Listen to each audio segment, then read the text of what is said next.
Merci de rester fidèle à l'ORTM. Il est 13h à Boigny, dans le secteur de Yaouf de Fangasso, et même heure à Suruntuna, dans la région du Sang.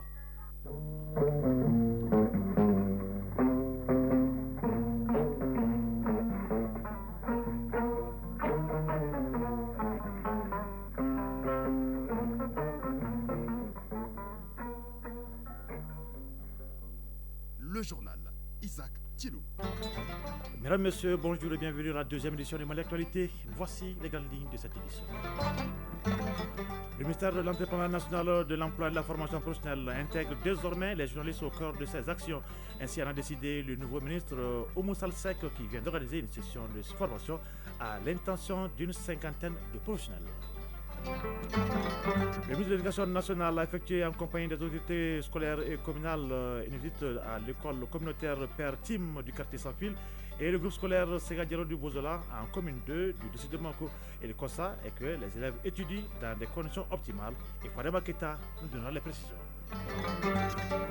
Participer à la réflexion sur les missions du service public pénitentiaire en formulant des avis et en établissant des rapports sur des questions soumises à son attention par le département en charge de la justice et également examiner le document de la politique nationale 2025-2029 de l'administration pénitentiaire. Ce sont les grandes lignes du 3e Conseil supérieur de l'administration pénitentiaire et de l'éducation surveillée. Il en sera question dans cette édition. Du sport, en parlant à la fin du journal, Fabrou Dioté nous discutera, nous interviendra sur les compétitions africaines des clubs, du championnat national de Ligue 1, le championnat professionnel et bien d'autres nouvelles. Voilà pour le titre. Je le disais, les journalistes désormais au cœur des actions du ministère de l'Entrepreneuriat national, de l'Emploi et de la formation professionnelle. Ainsi en a décidé le nouveau ministre Oumou Salsek qui vient d'organiser une session de formation à l'intention d'une cinquantaine de professionnels évoluant dans différentes catégories. L'initiative intervient conformément aux orientations de la lettre de cadrage du président de la transition, Thibaut Konate. La presse malienne, toutes catégories confondues, à l'école de l'emploi et de la formation professionnelle. Une première à l'initiative de la nouvelle locataire du département de tutelle qui développe ainsi une nouvelle politique dans la conduite des affaires. La démarche se veut stratégique car mettant ce que l'on considère comme le quatrième pouvoir au cœur des questions d'emploi et de formation professionnelle au Mali. Banyougou Dante, président de la Maison de la Presse. L'emploi, la formation professionnelle, c'est un monde qui a ses expressions consacrées. Ce qui sera fait dans le domaine de l'entrepreneuriat, de l'emploi et de la formation professionnelle, s'il n'y a pas une bonne politique de communication, les efforts seront voués à l'échec. Cette formation des journalistes, souligne le ministre, se tient conformément aux orientations déclinées dans la lettre de cadrage, orientations prenant en compte 3 principes et 8 axes stratégiques. Oumou Salsek, ministre de l'Entrepreneuriat national, de l'Emploi et de la formation professionnelle.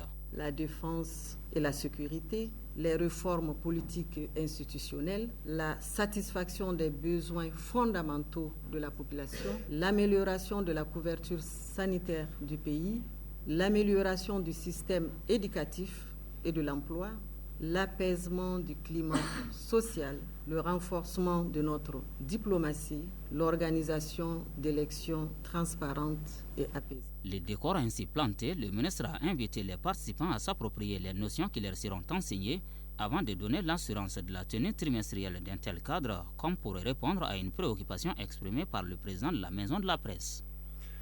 D'un département à un autre, parlant d'éducation cette fois-ci, les élèves de l'école communautaire Père Tim du quartier Sans Fil et du groupe scolaire Sega Diallo du Bozola, en commune 2 du district de Bako, bien sûr, étudient dans des conditions optimales. C'est le constat fait par le ministre de l'Éducation nationale lors de sa visite qu'il a effectuée en compagnie des autorités scolaires de l'Académie d'enseignement Rive Gauche de la présidente de la délégation spéciale de la mairie de la commune 2. Après la visite guidée, suivie des prises de contact, les responsables s'engagent à offrir un cadre de vie décent et à améliorer les conditions des travailleurs. Compte rendu, Fadema Keta. Voir un cadre d'études propice à l'école communautaire Père Tim du quartier Sans Fil et au groupe scolaire Sega Diallo de Bozola, après leur libération par les sinistrés des inondations, inquiétaient aussi bien les autorités scolaires que les parents d'élèves. Aminata Draman Traoré, présidente de la délégation spéciale de la mairie de la commune 2. On a tenu à démontrer ici que c'est une question d'humain, d'humanité. Amadou Savané, ministre de l'Éducation nationale. Et ce que je constate, c'est que la situation s'est beaucoup améliorée. Elle s'est améliorée parce que quand je venais, c'était pas en bon état, il n'y avait pas d'amélioration. Mais elle s'est aujourd'hui considérablement amélioré. Il reste des travaux certes à faire, mais l'essentiel. Lors de la prise de contact avec les cadres, les doléances sont émises. Elles portent entre autres sur le recrutement des enseignants de l'école communautaire Père Tim, du quartier Sans Fil dans la fonction publique des collectivités, le manque de personnel d'encadrement au groupe scolaire Sega Diallo de Bozola et l'occupation anarchique des alentours.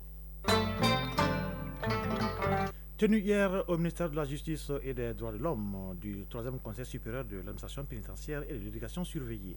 Cette rencontre a pour attribution de participer à la réflexion sur les missions du service public pénitentiaire en formulant des avis et en établissant des rapports sur des questions soumises à son datation par le département chargé de la justice. Il s'agit pour les membres du Conseil d'examiner le document de la politique nationale 2025-2029 de l'administration pénitentiaire assorti de la modernisation de l'administration et réinsertion sociale des personnes détenues. Compte rendu, Mamadou Fani. L'administration pénitentiaire constitue un maillon essentiel de la chaîne pénale. Pour renforcer cette chaîne, le Conseil supérieur de l'administration pénitentiaire et de l'éducation surveillée se réunit chaque année.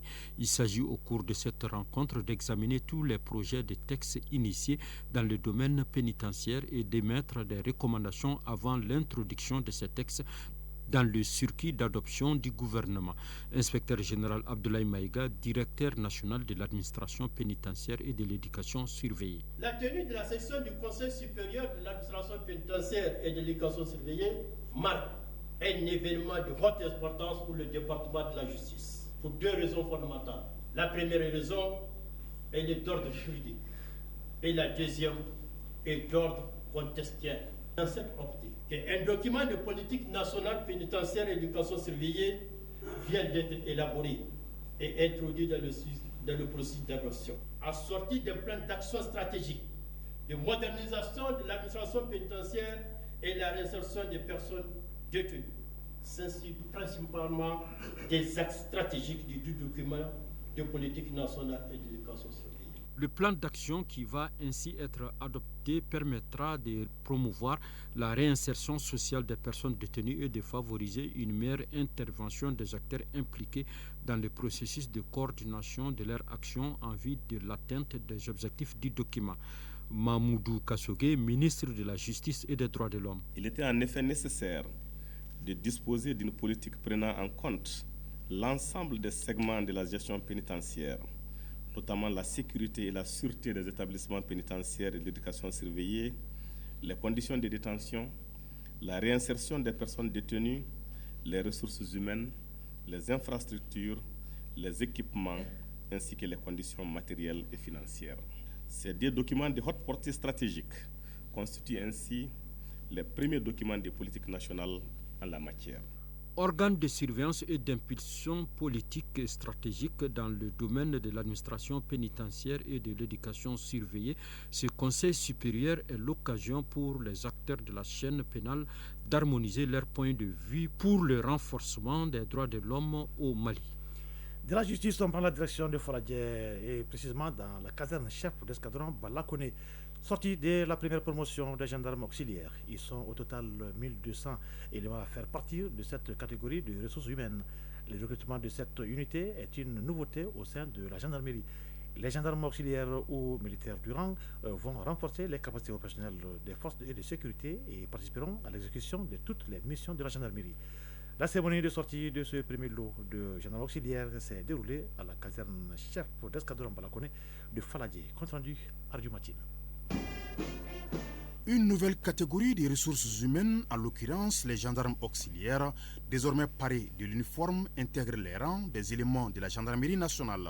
C'est lot des gendarmes auxiliaires ou militaires du rang, conformément à l'ordonnance du 21 mars 2023, portant statut général des militaires, comprend 1200 éléments.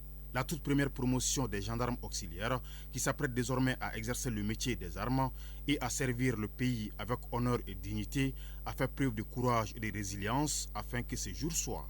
Colonel Ibrahim Traoré, commandant des écoles et des centres de formation de la gendarmerie nationale. Au cours de ces 4 derniers mois, vous avez suivi un cursus exigeant, tant sur le plan théorique que pratique. Vous avez appris non seulement à manier les outils de votre futur métier, mais aussi vous avez forgé un esprit d'équipe solide un esprit de corps qui sera essentiel dans l'exercice de vos fonctions. L'avènement de cette autre force au sein de la gendarmerie nationale résulte de la volonté du commandement militaire à renforcer davantage l'effectif des forces de sécurité pour l'accomplissement des différentes missions. Général de brigade Moussa Toumani Kone, directeur général de la gendarmerie nationale. L'instant est historique.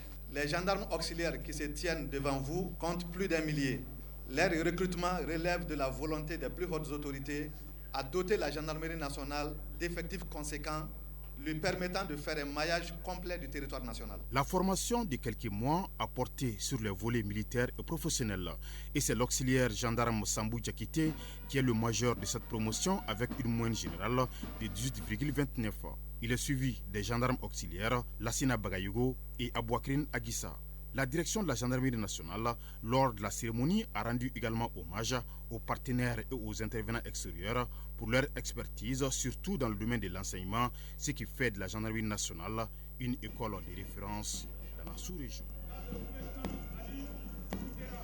Radio Mali à Ségou et environ 96,8 MHz en FM.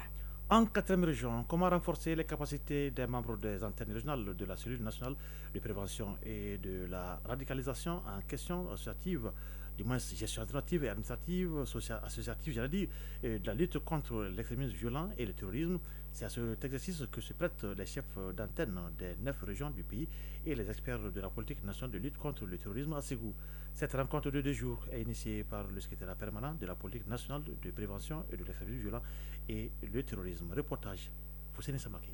À travers cette formation de 2 jours à Ségou, le secrétariat permanent de la politique nationale de prévention de l'extrémisme violent et le terrorisme vise entre autres à renforcer les capacités d'identification et d'analyse afin de répondre aux facteurs de radicalisation locale, harmoniser les stratégies de prévention et de lutte contre le terrorisme et l'extrémisme violent, prioriser le dialogue et la collaboration avec les acteurs locaux. Djouberou Oumarou Diallo, secrétaire permanent de la politique nationale de prévention de l'extrémisme violent et le terrorisme. C'est de sensibiliser et de former ces représentants locaux sur les défis auxquels nous faisons face et les enjeux de la lutte contre la radicalisation dans notre pays.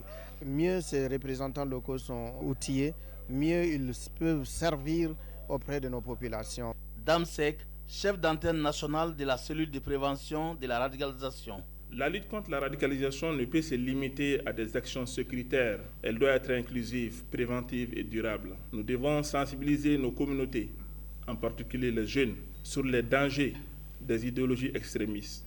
L'appropriation du contenu de la politique nationale de lutte contre l'extrémisme violent permettra aux acteurs locaux de favoriser un climat de paix et de cohésion sociale. Daouda Diara, préfet du cercle de Ségou. Les experts ici présents vous présenteront leur expérience basée sur les meilleures pratiques. Cela vous permettra d'assurer la bonne et nécessaire articulation entre la stratégie nationale et vos stratégies régionales. Les difficultés opérationnelles auxquelles vous pourriez être confrontés ainsi que les écueils à éviter dans le cadre de cet exercice vous seront largement expliqués. Ce cadre d'échange regroupe les participants venus des régions de Kaï, Koulikoro, Sikasso, Koutiala, Bougouni, Ségou, Mopti, Gao, Menaka et les districts de Bamako. Ségou Fousseïnou Samake Isaba pour l'ORTM. Retour à Bamako, le ministère de l'Éducation nationale en collaboration avec l'UNICEF vient de procéder au lancement d'une formation sur la gestion hygiénique des menstrues et la formation sur des serviettes réutilisables. C'est au bénéfice des filles des communes de Kati et Sibi dans la région de Koulikoro. Les travaux ont démarré au groupe scolaire du Point G avec plusieurs acteurs de l'éducation. Madame Koulibaly. Cette formation, fruit d'un partenariat entre le gouvernement du Mali à travers le ministère de l'Éducation nationale et l'UNICEF, vise à briser les tabous autour de la question de l'hygiène menstruelle. L'initiative intervient face au constat d'abandon de cours par de nombreuses filles au moment de leurs règles. Issoufi Touré, directeur national de l'enseignement fondamental. Nous avons eu des études qui ont prouvé que souvent ces questions-là ne sont pas abordées. Si on les aborde, ça peut aider les enfants. La formation touchera des centaines de jeunes filles et garçons dans les localités de Kati et Sibi, région de Koulikoro. Elle est basée sur l'accès aux informations correctes serviettes pour une gestion sur des menstrues et la fabrique des serviettes réutilisables. Bassem Saad Alaoui, représentant de l'UNICEF. La gestion de l'hygiène menstruelle des filles à l'école est un investissement dans leur avenir et dans le développement durable. En brisant les barrières liées aux règles, nous créons des sociétés plus inclusives et égalitaires. Conformément à la vision, un monde d'ici 2030 où aucune fille ne ratera un jour d'apprentissage parce qu'elle a ses règles, l'UNICEF, tout comme les responsables de l'éducation, appelle à plus d'investissement en vue de prendre en charge les besoins spécifiques liés au genre. La Croix-Rouge malienne a procédé au lancement officiel de la 13e édition du camp national des volontaires. Ces volontaires sont des jeunes qui œuvrent auprès de cette organisation humanitaire dans l'accomplissement de sa mission. Ce camp, qui doit durer 40 jours, vise à renforcer les capacités de ces jeunes volontaires engagés pour les causes humanitaires. Et cette année, c'est la ville de Kati qui accueille le 13e camp national des volontaires. Le contrat est signé Souma Waïdara. Nous sommes tous frères et sœurs. Et c'est cet esprit de fraternité qui anime les jeunes volontaires, hommes et femmes, qui sont engagés auprès de la Croix-Rouge malienne pour venir en aide aux populations vulnérables. Aboubakar Doumbia, président du comité national des jeunes de la Croix-Rouge. Le volontariat, on a l'humanité, on a l'indépendance, on a l'unité. C'est des principes qui, en réalité, guident tous les pas du volontaire. C'est dans l'optique de renforcer les compétences de ces jeunes sur le plan humanitaire que se tient ce camp national des volontaires de la Croix-Rouge. Et c'est la ville de Kati qui accueille la 13e édition du camp. Dominique Jussandre, représentante du comité international de la Croix-Rouge. Au Mali, il est important de souligner et de reconnaître la force du réseau des 9000 volontaires de la Croix-Rouge malienne, leur présence infatigable et leur contribution dans la mise en œuvre des programmes sur tout le territoire national. Assitan Koulibaly, présidente nationale de la Croix-Rouge malienne. Ce sont vos cœurs qui battent au rythme des souffrances et des espoirs des populations que nous servons. Profitez, chers volontaires, profitez de chaque instant de ce camp pour échanger, apprendre et vous enrichir mutuellement. Le ministre chargé de la jeunesse, par la voix de son représentant, s'est réjoui des actions menées par ces volontaires de la Croix-Rouge auprès de la population. Dr Banya Babi, représentant du ministre de la Jeunesse et des Sports, chargé de l'instruction civique et de la construction citoyenne. Nous célébrons un Mali où la jeunesse, forte de son engagement et de ses valeurs, se positionne en véritable moteur de transformation sociale. Vous êtes les acteurs d'un changement humain dans notre communauté, à travers votre dévouement. Le thème cette année est Croix-Rouge malienne avec la jeunesse, ensemble pour une action humanitaire durable. Radio Mali, 13h18. Actualité hors de nos frontières, au Sénégal, l'opposant Barthélémy Dias a été déchu hier de son poste de maire de Dakar qu'il occupait depuis 2022. La raison, une condamnation pour coup mortel datant de 2017 qui le rend inéligible selon les autorités. Il avait déjà perdu son mandat de député la semaine précédente. Il dénonce un acharnement contre lui.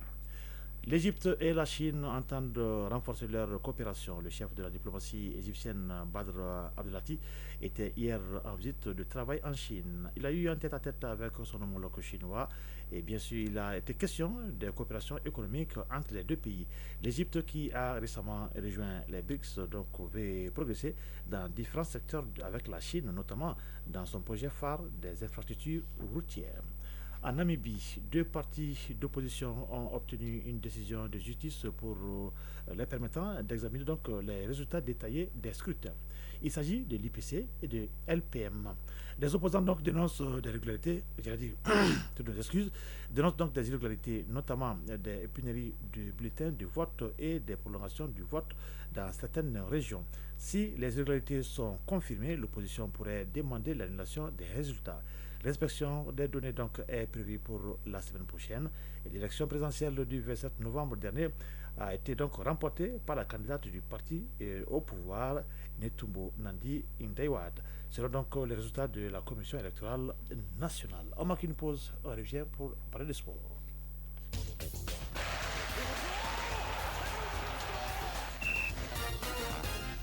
sport, ils sont 51 entraîneurs dont une femme à recevoir leur licence, donc sur la licence fédérale D. Et suite donc à la formation initiée par la Fédération malienne de football en partenariat avec l'Institut national de la jeunesse et des sports INJS.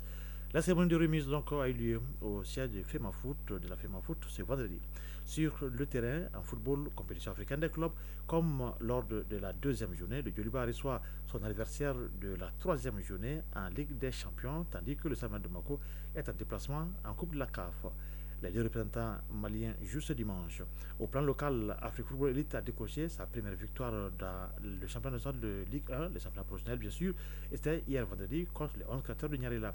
La quatrième journée prend fin ce samedi avec 3 matchs. La synthèse de l'actualité sportive avec Famour Durti.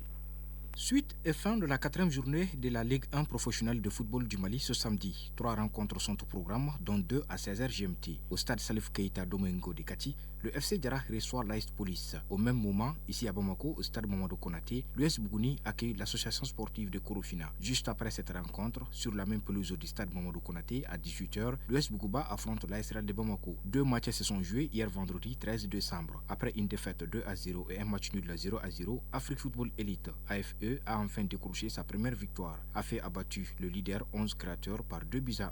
Clénime Kodé 36e minute et Bourama Koulibaly 70e minute ont marqué pour AFE. Lamine Kamara a réduit le score pour 11 créateurs à la 75e minute. Dans l'autre match d'hier, l'AS Bakaridian de Baraouli et Binga FC se sont neutralisés 0-0. En ouverture de cette 4e journée, mercredi 11 décembre, l'USFAS s'est incliné 1-2 face au Djoliba AC. Le match entre Stade Malien de Bamako et Étoile du Mandé est reporté à une date ultérieure en raison du déplacement des Blancs de Bamako au Maroc pour la 3e journée des matchs du groupe de la Coupe CAF. En parlant des compétitions africaines des clubs de la CAF, en Ligue des Champions, le Djoliba AC reçoit ce dimanche 15 décembre au stade du 26 mars Sagrada Esperança d'Angola au compte de la 3e journée dans le groupe D. Lors de la 2e journée, le Djoliba AC à domicile a tenu en échec Pyramide FC d'Égypte 0-0. Avant leur duel de ce dimanche, le Djoliba AC et Sagrada Esperança ont chacun un petit point dans leur compteur. La victoire est impérative pour chaque équipe pour la suite de la compétition. La première affiche du groupe D oppose ce samedi à 19h GMT l'Espérance sportive de Tunis à Pyramide FC d'Égypte. Les deux favoris du groupe, les deux formations ont chacune 4 points. En Coupe CAF, le Stade malien joue également ce dimanche 15 décembre. Ce sera en déplacement au Maroc contre la Renaissance sportive Berkane. Après sa victoire 2-0 en ouverture contre Stellenbosch et le match nul 1-1 concédé en Angola face à CD Lundasoul, le Stade malien affronte le grand favori du groupe, la Renaissance sportive Berkane, un adversaire qu'il a battu en aller-retour la saison dernière dans la même compétition. Finaliste de la dernière édition et grande habituée de la compétition, la RS Berkane réalise un sans faute pour le moment. Les Marocains, avec 6 points, devancent les stadistes de 2 points au classement avant la 3e journée. La rencontre RS Berkane Stade Malien de Bamako est prévue ce dimanche à 19h GMT. Quelques nouvelles à l'international à présent. Le tirage au sort des éliminatoires de la Coupe du Monde 2026 zone Europe a eu lieu ce vendredi 13 décembre à Zurich. La phase des poules débutera en mars 2025 et durera jusqu'en novembre. La meilleure équipe de chaque groupe obtiendra une place pour la Coupe du Monde.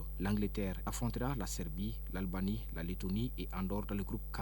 L'Espagne affronte les Pays-Bas en quart de finale de la Ligue des Nations. Le vainqueur rejoindra la Turquie, la Géorgie et la Bulgarie dans le groupe E, tandis que l'équipe perdante ira dans le groupe G aux côtés de la Pologne, de la Finlande, de la Lituanie et de Malte. La France, finaliste de la Coupe du Monde 2022, participe également à un quart de finale de la Ligue des Nations contre la Croatie. En cas de victoire, elle ira dans le groupe D avec l'Ukraine, l'Islande et l'Azerbaïdjan. La Coupe du Monde de football 2026 se jouera aux États-Unis, au Canada et au Mexique. Elle débutera le 11 juin et la finale aura lieu le 19 juillet. Elle sera la première à compter 48 équipes contre 32 auparavant. L'Europe aura 16 places pour le tournoi contre 13 lors de la dernière Coupe du Monde et les 12 vainqueurs de groupe se qualifieront automatiquement. Malik Yalkoué se rapproche de plus en plus d'une carrière internationale avec les Aigles du Mali. Le milieu de terrain de 18 ans qui a grandi en Côte d'Ivoire a rencontré mercredi soir Tom Saint-Fit, le sélectionneur du Mali. Ce, après avoir manqué sa première convocation avec les Aigles en novembre en raison d'une blessure. Le technicien belge a suivi son match avec Storm Graz mercredi en Ligue des Champions contre Lille et a échangé avec lui au coup de sifflet final. Une opération sélection qui s'intensifie alors que le Mali veut renforcer son entrejeu et assurer qu'il sera un aigle en mars 2025 et le retour des éliminatoires de la Coupe du Monde 2026. Depuis ses débuts précoces, les doutes et suspicions ont accompagné ses premiers pas. Il s'agit de Youssoufa Moukoko. Le jeune joueur se retrouve cette fois dans l'œil du cyclone. Un documentaire explosif de ProSieben a ravivé la polémique autour de l'âge réel du jeune espoir du football allemand actuellement prêté à l'OGC Nice.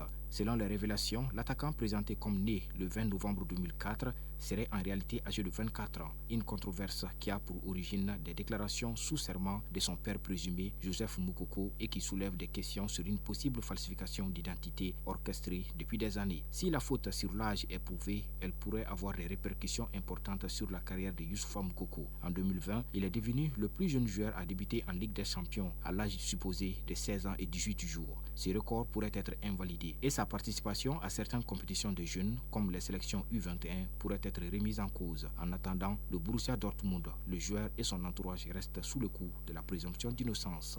Voilà, ainsi s'achève ce journal pendant que les traiteurs passé de 26 minutes à Nonsambou dans le secteur de Kolokani et à Badogo dans le secteur de Yafoulila. Un journal qui a été présenté par Isaac Tienou avec la communauté technique de Abse Traoré et Fouteni Sissoko. Mise en ligne, Badi Touré, réalisation de Rachi Diakité et Draman Sanogo. Merci à Ousmane Daouya Bemasibi pour la suite de cette édition. Le prochain rendez-vous avec l'actualité sur nos antennes, c'est pour 19h30. D'ici là, le programme se poursuit. Tout à l'heure, les informations sur le temps. Et pour ma part, je vous souhaite de passer un excellent moment en compagnie de Radio Mali. Au revoir.